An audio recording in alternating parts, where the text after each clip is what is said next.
আজকে খালি মাংসই রান্না করবো। বেলা চলে গেছে, মানে এমনি কালকেও বেলা গেছে, গোসল করতে আসছেও মাথা যন্ত্রণা করতেছে, প্যারাসিটামল খাচ্ছি। মনে করতেছি যে পুঁই শাকের বিচি তুলবো, ছেলে পুঁই শাকের বিচি, দেশি আলু আর পেঁয়াজ দিয়ে একবারে সুন্দর করে ভাজা ভাজা করবো। ভালো তোলাই হলো না, তোলার টাইম আছে, পাড়া তাড়াহুড়া করে রান্না তুলে দিচ্ছি। খালি দোকানে এসে বস্তা ফ্রিজ থেকে বাইর করে ভিজা রাখতে রেখে ঘর দরগুলো গোছা ঝাড় দিয়ে মশলা টসলা এগুলো বাটলো। মশলায় টমাটো আসছিল না, সুন্দর পাইকে পাইকে আসতে বানে বিচি গুলে কালকে সকালে রান্না বান্না করে খাওয়া দাওয়ার পরে সকালে 1টা-1:30 পর্যন্ত পাইতে দিব। আপনাদের আর এসে দুপুরে এসে গোসল করে আবার রান্না বান্না করতে হবে। আর সকালেই একবারে সকালে রান্না করতে গেলে সকালে দিচ্ছি খোলা থাকবে, সকালে ইয়ে করা হলো। দেখো তো তুই ইয়ে করো, তুলে রাখো একটু একটা ইয়ে পুঁই শাকের বেশি ভেজে ধুয়ে গেলে মাছ পুড়ে গেছে, তাই মাংস রান্না করতেছি। যা মাছ আসলে কাল শেষ, 2 কেজি 2.5 কেজি মাছ দিয়েছিল, কয়েকদিন হলো। ওখানে তো প্রত্যেকদিন ব্রয়লার জবাই করি, ভর্তা জবাই করবো।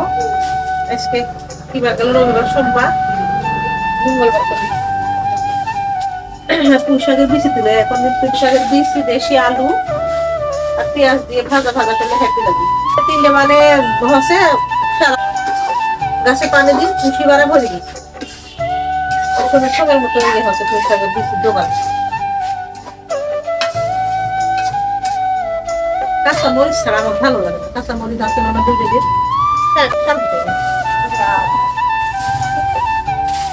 শসা টমেটো নিয়েছে, একটু ইয়ে করতে হবে, একটু মরিচ ভাজতে হবে রক্ত করার জন্য। আর খিরে ভালো লাগে শসার চাইতে।